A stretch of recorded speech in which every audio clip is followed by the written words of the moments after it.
Llegamos a la séptima y última trompeta. No solamente en la historia, porque estamos viviendo en el período de la séptima trompeta, sino también en el estudio que estamos teniendo de las trompetas del Apocalipsis. Y en ese séptimo y último juicio de trompetas, nosotros vemos el triunfo final del reino de Dios. ¿Quieres seguir viviendo todo el resto de tu vida como estás y no aspirar a ninguna cosa más de lo que ven tus ojos? ¿O anhelas que Dios finalmente establezca su reino para siempre sobre la tierra? Este tema es importante porque nos permitirá tener certezas que necesitamos para la última gran batalla, para la crisis final. De manera que hagamos un esfuerzo y veamos lo que está implicado en la séptima y última trompeta del Apocalipsis.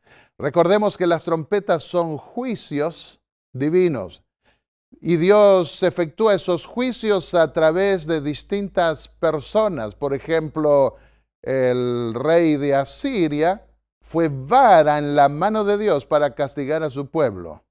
Aunque aclara el profeta, ese rey invocaba a sus dioses y no sabía que era Dios quien le daba la autorización para efectuar ese castigo.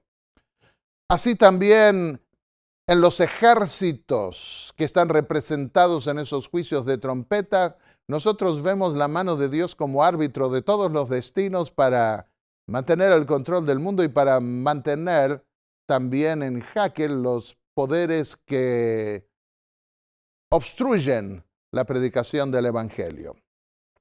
Apocalipsis 10:7 nos dice: en los días cuando el séptimo ángel esté para tocar su trompeta, o está para tocar su trompeta. La sexta trompeta nos había dejado entre 1840 o 1844, según vimos en el estudio anterior. ¿Y qué hizo este ángel?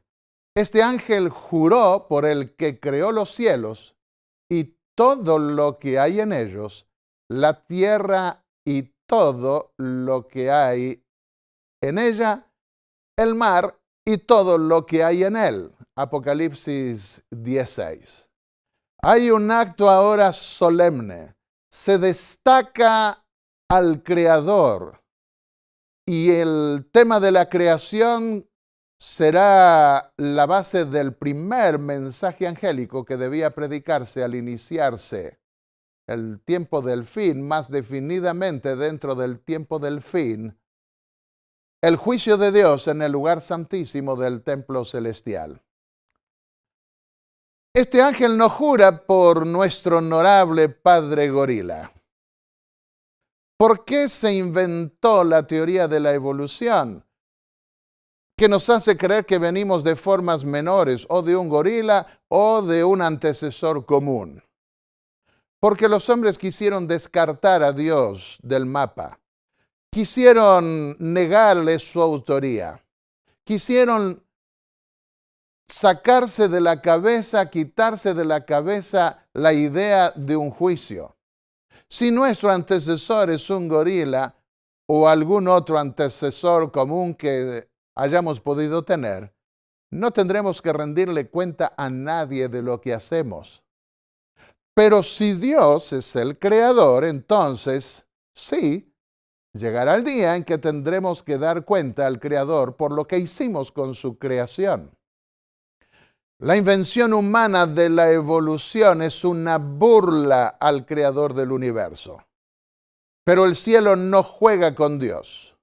El testimonio divino nos hace ver que Dios creó especies maduras, creó al hombre del polvo de la tierra, sopló aliento de vida en él y fue un ser viviente. La corte celestial, en la visión más importante del Apocalipsis, que está en los capítulos 4 y 5, alaba a Dios como creador y redentor. Eso es importante especialmente en la época final, cuando los hombres dejarían de lado a Dios como creador y no prestarían atención a las declaraciones divinas. Es el tiempo del juicio final. Apocalipsis 14, versículos 6 y 7 dicen que se daría el reconocimiento a Dios como nuestro Padre y Creador. Adorad al que hizo el mar, todas las cosas, las fuentes de las aguas, el cielo, la tierra, etc. Porque ha llegado la hora del juicio. Estamos en la séptima trompeta, en la declaración del ángel en relación con el comienzo del sonido de la séptima trompeta. Mele significa a punto de o comenzar a sonar o a punto de sonar la trompeta. Dice Apocalipsis 17, pero en los días del séptimo ángel, cuando él esté por tocar su trompeta o comience a tocar su trompeta, el misterio de Dios se cumplirá, como lo anunció a sus siervos los profetas. El hecho de que ahora no está el libro cerrado como se le indica cerrar a Daniel, sino que ahora está abierto, significa que ese misterio se aclara. ¿Qué misterio? Podemos preguntarnos. El misterio que Daniel no podía entender tenía que ver con los sucesos del tiempo del fin. En Daniel 12:4 le dice el ángel, pero tú, Daniel, cierra y sella las palabras de este libro hasta el tiempo del fin. Hasta que viniera el ángel de Apocalipsis 10 con el librito abierto, ya no más sellado. Muchos correrán de aquí para allá para adquirir conocimiento. En el versículo 7 dice, escuché y no entendí. Mi Señor, ¿cuál será el resultado o cuáles serán los resultados de estos eventos? Estas palabras están cerradas y selladas hasta el tiempo del fin. Pero ahora el librito se abre en esa época que está entre la sexta y séptima trompetas, que está entre esa voz que sonaba de los 4 cuernos del altar y la apertura al lugar santísimo. Guarda secreta la visión, dice Daniel 8:26, porque pertenece a muchos días, es decir, a un tiempo muy distante en el futuro. Veamos comparando Daniel con Juan en el Apocalipsis. Ambos ángeles, pienso que es el mismo ángel, pero se refiere a 2 momentos.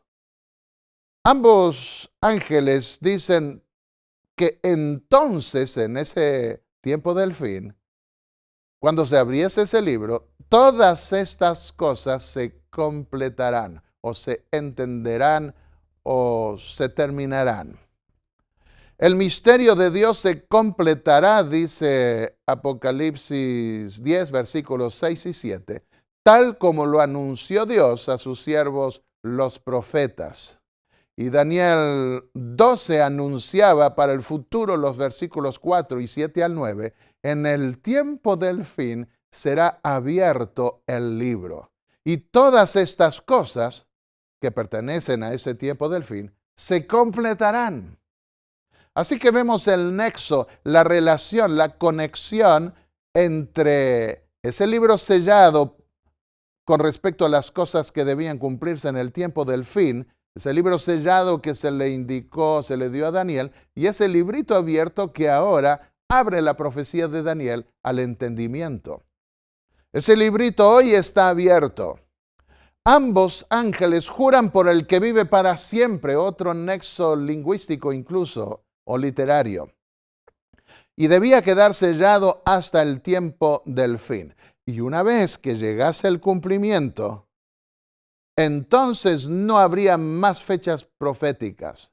Una vez que comenzase a sonar la séptima trompeta, una vez que se abriese la puerta al lugar santísimo del templo celestial, no habría fecha profética. Una versión de Holman Christian Standard Bible me gusta cómo traduce ese pasaje de Apocalipsis 10, versículo 7. No habrá más un intervalo de tiempo. Lo dice allí. ¿Qué escribió Daniel sobre el tiempo del fin? Esto es necesario saberlo para conocer cuál era el misterio para Daniel. Él escribió algo que él no podía entender en sus días, pero lo proyectó para ese tiempo del fin. Tenía que ver en primer lugar con la herida, restauración y caída final del último imperio romano en su última fase. La vindicación final del Señor y de su templo, así como de todos los que confiaron en su ministerio. En esto consiste especialmente el tiempo del fin y la descripción que hace Daniel acerca del tiempo del fin. En Daniel 8:14 decía, el santuario será purificado. Eso significaba que el nombre de Dios iba a ser vindicado y junto con el nombre de Dios, el de todos los redimidos que confiaron en la administración de Cristo en el templo celestial. Los versículos 17 y 19 dicen, la visión pertenece al tiempo del fin. No podía entender todo lo involucrado en esa purificación final del santuario. Y vamos a la séptima trompeta y vemos que el séptimo ángel tocó su trompeta. Entonces el templo de Dios fue abierto en el cielo y el arca de su pacto se veía en el templo. Se abría esa puerta al arca del pacto solo en el día de la expiación, el día de la purificación del santuario. Así que la relación entre el tiempo del fin que habla Daniel 8:14, cuando debía purificarse el santuario del príncipe del ejército o del príncipe de los príncipes, según esa visión, un príncipe celestial, eso se cumpliría, según el Apocalipsis, durante la séptima trompeta. La séptima trompeta está ligada al tiempo del fin y está ligada al triunfo final del templo celestial. El templo celestial triunfará. Había sido destruido en los días de Daniel por el emperador Nabucodonosor de Babilonia, el templo terrenal de Israel.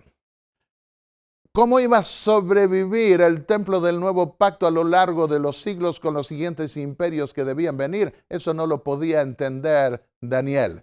Pero se le dice, al final, ese templo, y es el templo celestial, iría a triunfar.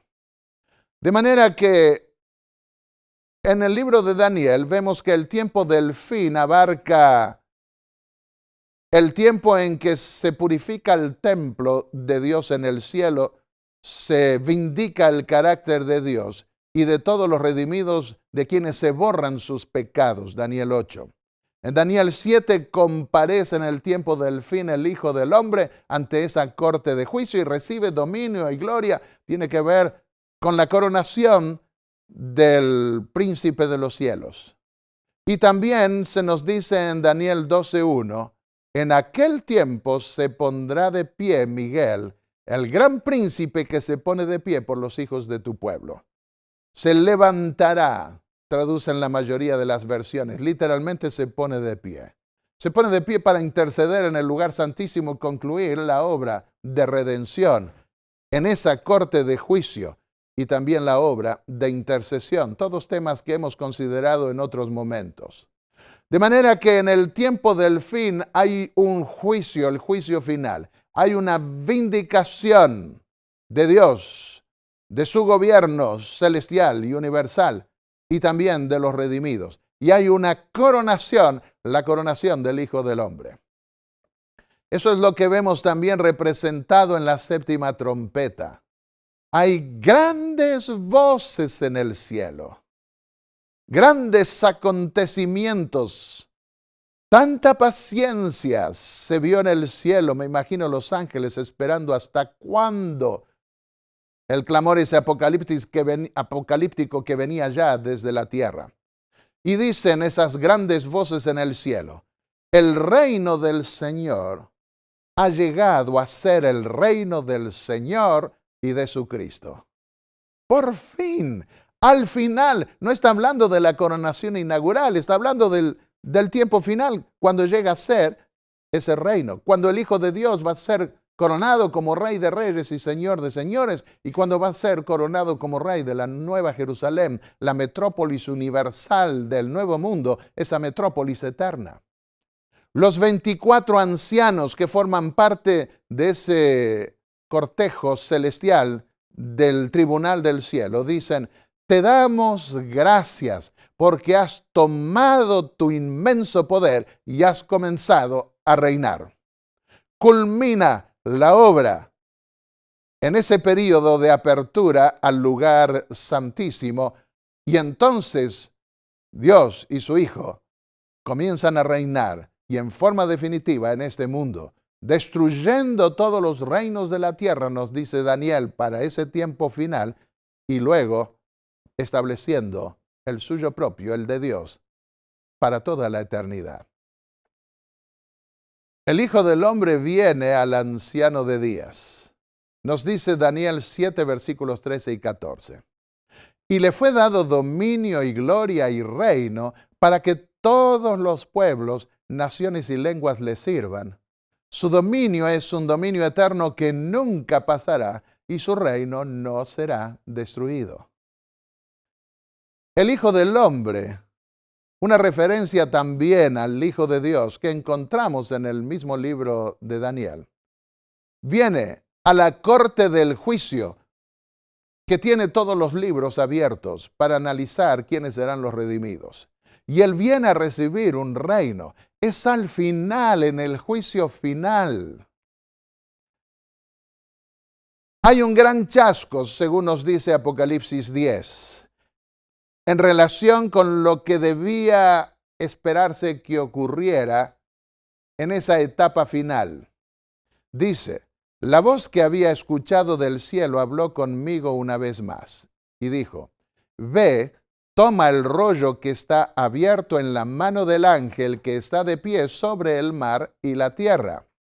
Tómalo y cómelo. Será dulce como miel a tu paladar, pero amargo a tu estómago. Aquí se describe el chasco que traería la apertura del libro de Daniel. Aquí se vería también el chasco o decepción que se produciría por esperar algo que en realidad no estaba involucrado desde el mismo comienzo de ese tiempo de juicio, de esa apertura al lugar santísimo. Había verdades que debían comprenderse y ese chasco, como lo vimos en otro tema, debía servir para escudriñar más a fondo la palabra de Dios. Querido amigo que me escuchas, si tienes en tu vida alguna decepción, algún chasco religioso, debes saber que hay respuesta a las inquietudes humanas y por fe debes buscarlas en la palabra de Dios y llenar tu alma con el mensaje divino.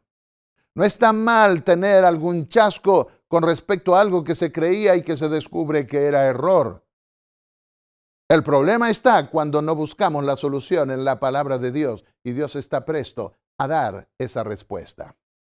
Y aquí se menciona una época, un tiempo en que habría un chasco. El estudiar las profecías de Daniel relativas al tiempo del fin iba a ser dulce al paladar, pero iba a producir amargura en el vientre. Lutero también pasó por un gran chasco, pretendiendo librarse de sus pecados sin poderlo hacer, estuvo a punto de morir. Y eso le permitió ir a la Biblia y encontrar la respuesta que necesitaba su alma, y fue la gran verdad de que el justo vivirá por la fe, no por obras, ni por castigos, ni por autotorturas que se quieran implicar los hombres para librarse del mal. Las fechas involucradas en el chasco predicho de Daniel, en especial de Apocalipsis, el capítulo 10. Estamos entre 1840 y 1844, como vimos en el tema de los tiempos apocalípticos de las trompetas. Esas fechas involucradas en el chasco predicho son 1798, la herida papal secular. Los protestantes entendieron esto y lo proclamaron. La caída de meteoros excepcional.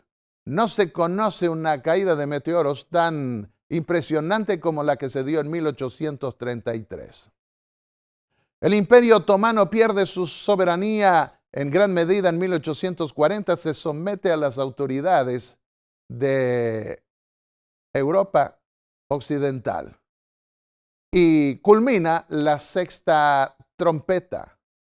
Todos esos eventos colaboraron para que los mileritas creyesen que en 1844 iba a venir el Señor.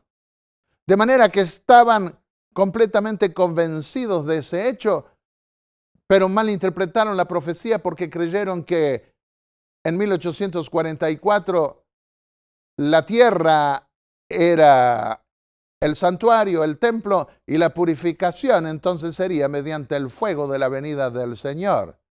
Pero no veían, no sabían que tenía que ver con una obra final, con una intercesión final que terminaría vindicando el gobierno de Dios y también aquellos que confiaron en el ministerio de su Hijo de intercesión y ahora como intercesión final. Veamos los dos calendarios involucrados. Del año 457 antes de Cristo, 2300 años después nos llevan a 1844. El calendario involucrado es el judío porque llega al día de la expiación y nace en el período judío, de manera que tenemos que valernos del calendario judío para poder entender el punto de partida y el punto de llegada. En cambio, la fecha de los 1335 días, recordemos, son símbolo de años en el contexto apocalíptico, nos lleva del año 508 a 1843 y una parte de 1844. Nace esta profecía en el calendario romano en el año 508 después de Cristo y debía también tenerse en cuenta para su culminación el calendario romano. Desde enero de 1843 a enero de 1844, según el calendario romano, nosotros vemos que se llega al año, en los 1335 días, se llega también a la primera parte de 1844. Y en relación con el último año de los 2300 años, debía ocurrir entre septiembre de 1843 y octubre de 1844. El enfoque protestante de las trompetas llegaba también hasta 1844. De manera que vemos que hay tres profecías que llegan hasta esa fecha. El historicismo de los siglos XVIII y XIX entendió que los musulmanes habían sido retenidos por siglos por Constantinopla y concluyeron correctamente que no habían sido soltados hasta 1453, aunque esto también puede inferirse del año 1449. Pero ahora veamos el enfoque protestante que duró algunos siglos. Y entonces dice que ellos predijeron el tiempo de juicio representado por la sexta trompeta, como concluyendo en 1844. Por ese mismo hecho, agregando los 391 años de la sexta trompeta, desde 1453 llegamos a 1844. Y aquí nosotros podemos ver una lista de un buen número de protestantes que creía que en 1844 se iba a dar algo sumamente importante en relación con el Imperio Turco Otomano. La séptima trompeta, por consiguiente, desemboca en la iglesia adventista. Comienza con la iglesia adventista del séptimo día, que surgió del chasco de 1844. Irán Edson, el 23 de octubre de 1844, vio a Jesús en visión pasar del lugar santo al lugar santísimo. Y ahora entendió lo que los mileritas no habían entendido y encontró la clave del gran chasco. El fin de los 2300 días. Apocalipsis 10:7, volvemos a leerlo. En los días en que el séptimo ángel comienza a tocar su trompeta, el misterio de Dios se completará, y comenzaba a abrirse ahora la vista de aquellos que pasaron por el chasco, tal como lo anunció a sus siervos, los profetas. Tenemos que hacernos algunas preguntas prácticas con valor histórico y religioso. Marca Guillermo Miller, el que inició ese movimiento basado en la profecía de los 2300 días del capítulo 8 de Daniel. Marca Guillermo Miller y el gran chasco que se dio cuando llegó ese tiempo, el fin del historicismo. Es decir, el fin de la interpretación de las profecías apocalípticas en distintos períodos de la historia cristiana y en este caso en su aplicación a los eventos de 1844. Podemos responder que en lo que respecta a los protestantes y a los eruditos modernos, sí, marca el fin del historicismo entre ellos. Los protestantes fueron volviendo a la metodología alegórica o espiritual de la Edad Media o adoptando el futurismo. Bueno, eso se va a cumplir siempre en el futuro. No hay más esfuerzos para entender un cumplimiento histórico. Pero para la iglesia adventista del séptimo día que emergió de ese chasco, el historicismo permanece como el único método aceptable para interpretar la profecía apocalíptica, porque fue corroborado por los mismos apóstoles, está inmerso en todo el Nuevo Testamento. Cuando Jesús comenzó su ministerio, comenzó diciendo, el tiempo se ha cumplido. ¿Cuál tiempo? El de la profecía de Daniel 9, de las 70 semanas de años. Y el apóstol Pablo insistió en lo mismo al decir que cuando llegó el cumplimiento del tiempo, Dios envió a su Hijo. Y ahora debía completarse ese misterio de la profecía de los 2300 días o símbolo de años. Y llegó el tiempo y se proclamó el cumplimiento de ese tiempo. Pero pasarían por un chasco que el ojo de Dios anticipó con mucho tiempo de anterioridad. El gran chasco de 1844 predicho.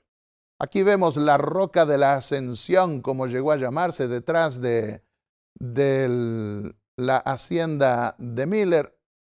Y allí se reunieron muchos esperando ese día que el Señor vendría. Y ahora debemos volver a hacernos la misma pregunta. ¿Marca ese chasco el fin del historicismo? Vuelvo a decir, para los protestantes, en gran medida sí. Siendo que la sexta trompeta desemboca en la iglesia adventista del séptimo día, perdieron interés en su cumplimiento. El gran chasco hizo que los adventistas se transformasen en los únicos herederos del historicismo que los protestantes habían tenido y que viene del día de los apóstoles. Se crearon Biblias, se formaron o prepararon Biblias comentadas en el mundo evangélico y protestante. Por ejemplo, una Biblia con referencias, las de Scofield en 1909 y en 1917. Y adoptaron el dispensacionalismo como método de interpretación, que no tiene fundamento bíblico, y el futurismo.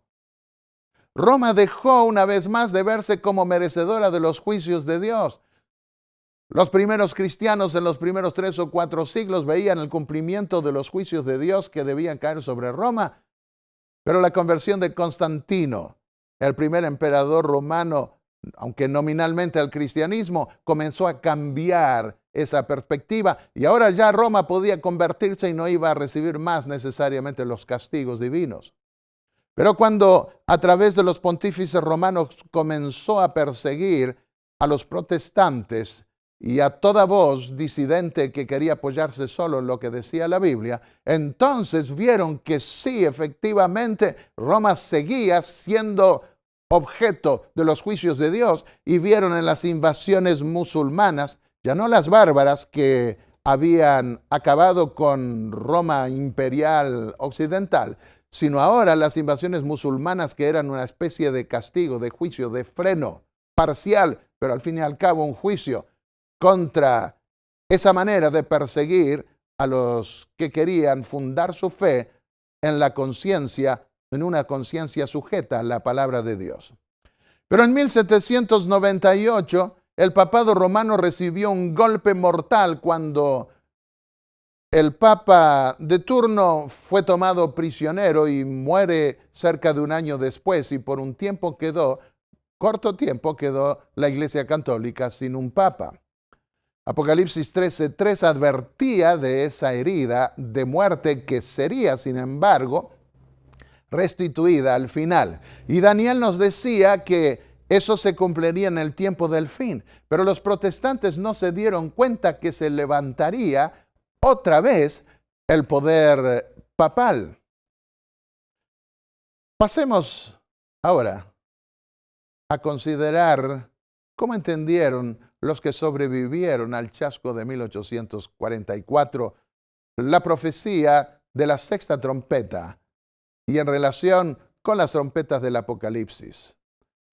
Como resultado de un estudio bíblico de las conferencias bíblicas y sabáticas de 1848, las primeras 4 trompetas fueron, según concluyeron ellos, manteniendo la posición protestante, fueron producidas por las invasiones bárbaras germánicas del Imperio Romano Occidental, los visigodos, los vándalos, los érulos. 4 invasiones musulmanas y también los hunos hicieron posible la ascensión del papado romano en el lugar dejado vacante por la caída del Imperio Romano. Ahora, la quinta y sexta trompetas, ellos entendieron también, como lo hemos visto a lo largo del desarrollo de estos temas, que correspondió a esa quinta y sexta trompetas a los sarracenos y a los turcos sucesivamente. Y los detalles con respecto a los tiempos, a las fechas indicadas en la profecía, ya los hemos considerado. En el Boletín General de la Asociación General, que se dio el 11 de noviembre de 1883, un tal Owen requirió que se considerase su enfoque futurista particular de las trompetas y se nombró un comité de 10 personas. Uriah Schmidt, un intérprete de las profecías reconocido en la Iglesia Adventista en aquellos días, estuvo en ese comité y concluyeron en las reuniones 12 y 13, en el 19 de noviembre de 1883, concluyeron que no había necesidad de cambiar el enfoque que se había tenido hasta allí, más aún debido a que el enfoque propuesto era, en el juicio de este comité, sin fundamento bíblico y desestabilizaría en algunos de los puntos más importantes, desestabilizaría algunos de los puntos más importantes y fundamentales de nuestra fe. Esto fue confirmado al año siguiente en la sesión de la Asociación General de 1844. No tuve una foto de esa época, pero pude extraer de internet una foto de la sesión de la Asociación General de 1888, donde se definieron cosas muy importantes, especialmente con respecto al tema de la justificación por la fe. Pero en 1844 surgió el rumor de que no se había rechazado la posición futurista de ese Owen, y entonces allí se volvió a afirmar que sí, que se lo presentó en asamblea pública y se rechazó esa posición en forma pública y se mantuvo la posición que siempre se había tenido. y se notificó a Elena de White sobre la decisión de la Asociación General en relación con la profecía de las trompetas, de la sexta y séptima trompetas. Y ella lo confirmó en el libro El conflicto de los siglos 4 años más tarde. Es notable que uno de los pioneros, cuando estaba para publicar en 1911 una segunda edición ampliada del libro El conflicto de los siglos, se acercó para decirle que cambiara la fecha precisa, que él no encontraba elementos en esos días para ese cuadro, pero ella no le hizo caso y todavía fue más definida al afirmar su cumplimiento. Y en el tema anterior nosotros vimos que los historiadores seculares confirman la misma fecha que fue siempre mantenida oficialmente en la Iglesia Adventista. ¿Qué es lo que ella escribió? Iba a tratarse de un golpe secular y protestante al mundo musulmán, especialmente al Imperio Turco. Y ella lo expresó, extraigo solamente una partecita. En el año 1840, otro cumplimiento notable de la profecía despertó gran interés. Puso énfasis en el año 1840. Luego dijo, en el mismo tiempo especificado, Turquía, mediante sus embajadores, aceptó la protección de los poderes aliados de Europa y se puso así bajo el control de las naciones cristianas. El experimento cumplió exactamente la predicción. Y sí, mis amigos, eso está confirmado por historiadores que no saben nada de profecía, pero que conocen la historia, como lo vimos recientemente. En el boletín de la Asociación General de los Adventistas, en el año 1901, en la sesión 34, un tal Haskell, que escribió un comentario después del Apocalipsis, el 4 de abril dijo lo siguiente: es la verdad contenida en estas palabras, Apocalipsis 11, 19, desarrolladas por otras porciones de la Escritura, que yace en el mismo fundamento de nuestra existencia como denominación. El sexto sello mencionó que se cumplió en 1833 en relación con Apocalipsis 6. La sexta trompeta también mencionó que aparece en Apocalipsis 9 y que se cumplió en 1840. Y la séptima trompeta en Apocalipsis 11 con su comienzo en 1844. Está, según se declaró allí, en el mismo fundamento de nuestra existencia como denominación. ¿Qué escribió Elena de White en el libro El conflicto de los siglos? El anuncio de que el templo de Dios fue abierto en el cielo y se vio el arca de su testamento, Apocalipsis 11, 19, señala la apertura al lugar santísimo en el santuario celestial en 1844, cuando Cristo entró allí para efectuar el cierre de la obra de expiación. Tenemos que prestar atención a esto porque mucha gente a veces se confunde con estos detalles. En el boletín de la Asociación General del 27 de marzo de 1903, un tal Prescott dio un sermón titulado El tiempo y la obra. Él enseñó latín y griego antes de graduarse. Fue presidente y cofundador de varios colegios, Battle Creek entre ellos, y algunos que son universidad hoy como Lincoln, Walla Walla, Avondale en Australia, y fue también presidente de la Asociación General de los Adventistas del Séptimo Día. Para él, el 11 de agosto de 1840 y el 22 de octubre de 1844 son hitos en la historia adventista, marcas que quedan en la historia adventista y que le ayudan a proyectar su derrotero.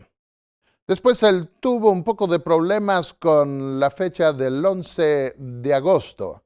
Hoy nosotros tenemos más información histórica y lo podemos confirmar con mayor precisión. ¿Y cuál fue su posición? Tuvo una idea que a mi juicio fue genial.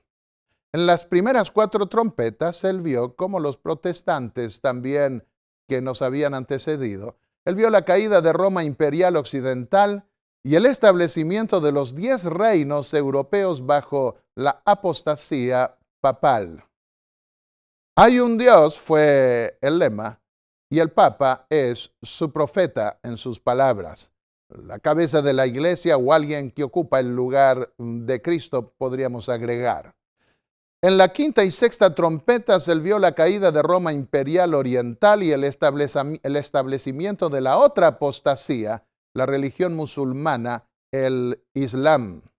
¿Y en qué consistía ahora esa nueva religión? Su logotipo o su lema era: hay un Dios y Mahoma es su profeta. Y llegamos entonces a la 7ª trompeta. Él creyó que para enfrentar ambas apostasías debía darse el mensaje final. Y Dios levantó la iglesia adventista con un lema que podría resumirse en: hay un Dios y Jesús es su profeta, es decir, nuestro único soberano pontífice, nuestro sumo sacerdote en el templo celestial. Y todo lo que involucraba eso tenía que ver también con la predicación final del juicio que concluiría la intercesión celestial en el lugar santísimo. Por largo tiempo, el debate en los medios protestantes y evangélicos dejó de ser entre el preterismo y el historicismo. El preterismo pretende que todas las profecías se cumplieron en el primer siglo. El historicismo, en cambio, ve el desarrollo apocalíptico, profético apocalíptico a lo largo de toda la historia, toda la dispensación cristiana hasta la venida de Cristo. También dejó de ser ese debate entre los medios protestantes y evangélicos, entre el futurismo y el historicismo, sino más bien entre el preterismo y el futurismo. Ya nadie, como en la Edad Media, parece considerar que Roma es el blanco de las profecías del Apocalipsis. Nadie pareciera interesarse en ver el cumplimiento de las profecías apocalípticas a lo largo de la historia. Anticipó Elena de White, quien la iglesia adventista cree que recibió el don de profecía. Los protestantes, habiendo arrojado el escudo de la verdad, declaró ella, serán también engañados.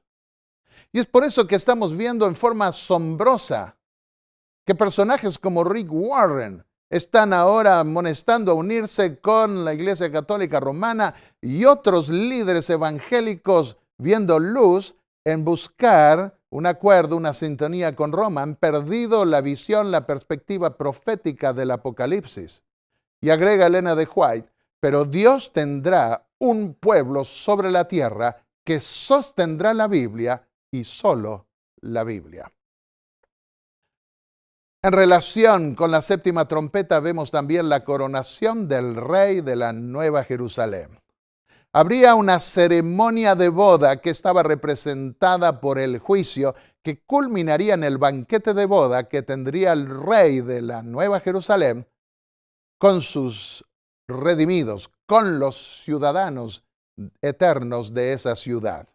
El nuevo David es Cristo y es coronado al final en esa ceremonia de boda para luego en esa ciudad que es su esposa, y la boda significa la coronación de un rey con su ciudad, para que entonces en esa ocasión podamos nosotros también participar del banquete de bodas. Los ancianos ungían al rey en el antiguo Israel y determinaban quiénes poseían las condiciones para morar en la ciudad. Dice Apocalipsis 5, versículos 9 al 10. Tú eres digno de tomar el libro.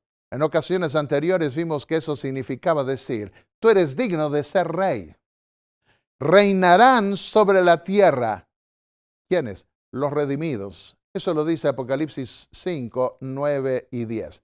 Y en Apocalipsis 24 insiste que los redimidos, los seguidores del Cordero, los que sean aprobados en el juicio, reinarán con Cristo por 1000 años primero y luego dice por los siglos de los siglos, ya antes de terminar el Apocalipsis. En la conclusión de la séptima trompeta, nosotros vemos que se proclama, el capítulo 11, versículo 16 de Apocalipsis, te damos gracias porque has tomado tu gran poder y has comenzado a reinar. Es el momento de la coronación final del Hijo de Dios, que se da como culminación de su intercesión final que debe determinar quiénes van a ser ciudadanos de su ciudad, en donde Él será rey para siempre. Y siempre dentro del contexto de Apocalipsis 11:19 se da esa coronación final. Tiene que ver con el periodo en que se abre el templo de Dios en el cielo y se ve el arca de su pacto en el templo. En efecto, el Padre no coronará a su Hijo como rey de una ciudad vacía. Esta es la razón por la que se requiere un juicio investigador antes de coronarlo rey de la Nueva Jerusalén. Dice Apocalipsis 11:18, el tiempo llegó de juzgar a los muertos. ¿Qué tiempo? El tiempo de la séptima trompeta. Y recompensar a tus siervos los profetas, a los que temen tu nombre, tanto grandes como pequeños, y de destruir a los que destruyen la tierra. El tiempo del juicio, el tiempo en que comienza a reinar el Rey de Reyes y Señor de Señores. Repasemos el calendario apocalíptico que estaba representado en el antiguo calendario de Israel, en donde se proyectaba el plan de salvación en 7 meses. Comenzaba ese calendario en la primavera con las primicias de la cebada y del trigo, en torno a marzo o abril del hemisferio norte. Y culminaba después del verano en el otoño entre septiembre y octubre, con la vendimia de las uvas. Mientras que el primer calendario, el de primavera, era un calendario sacerdotal, a partir del séptimo mes se computaban los años de los reyes, de tal manera que se lo suele llamar hoy calendario civil y también calendario real. En la primavera, en el año 31, Jesús inauguró su reino de mediación. Y Él era las primicias de la cosecha que debía consumarse en el fin del mundo con aquellos que resucitasen después de Él. Cuando se levantó de los muertos, Jesús ascendió al cielo y fue coronado a la diestra de Dios sobre un reino sacerdotal. Prestemos atención. Es cierto, Jesús fue coronado en el año 31, pero en un reino de mediación, en un reino sacerdotal, según el orden de Melquisedec, quien en la antigüedad había sido rey y sacerdote también. Pero debía llegar la época del otoño del mundo. Hoy muchos sueñan con una primavera árabe en donde se libren de actitudes medievales de coerción y en donde puedan tener una democracia con la libertad que se respira en los países europeos, en Estados Unidos y en otros países del mundo. Pero no saben que en realidad estamos en el otoño del mundo. La boda del Cordero se daría en el fin del mundo, tal como estaba proyectado por el último mes sacerdotal, que a su vez comenzaba el calendario real o el cómputo real. El Rey eterno de la Nueva Jerusalén será nombrado por su Padre Rey delante de sus redimidos y delante de los ángeles de Dios y de los representantes, creemos, de todos los mundos. Sería nombrado Rey de Reyes y Señor de Señores. Y eso estaba representado por un cambio de ropas sacerdotales y por la asunción del ropaje real proyectado en la profecía. Vemos un cambio típico de ropaje en el capítulo 3 de Zacarías, los versículos 2 al 7, pero no tenemos tiempo aquí de considerar esa profecía. Leamos lo que escribió Elena de White, proyectando esa transformación, ese cambio de ministerio. Esto no sucederá hasta que Jesús termine su oficio sacerdotal en el santuario celestial y deponga sus ropas sacerdotales y se ponga sus ropas más reales y sea coronado para cabalgar en un carro de nubes, para trillar los paganos con ira y librar a su pueblo. Cristo saldrá del templo celestial para dar el pago a cada uno según sea su obra.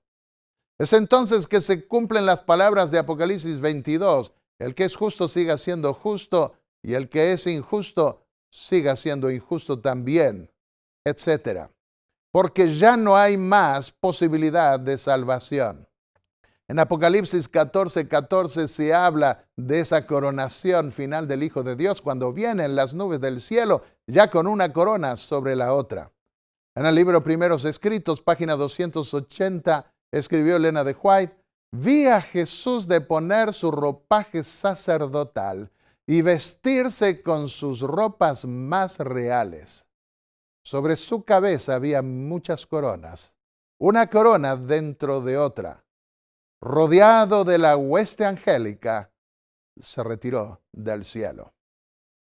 Otra vez, leamos Apocalipsis 11:18 en relación con la séptima trompeta porque es tan significativo. Ha llegado el tiempo de juzgar a los muertos y recompensar a tus siervos los profetas y a tus santos y a los que temen tu nombre. Ha llegado el tiempo del juicio.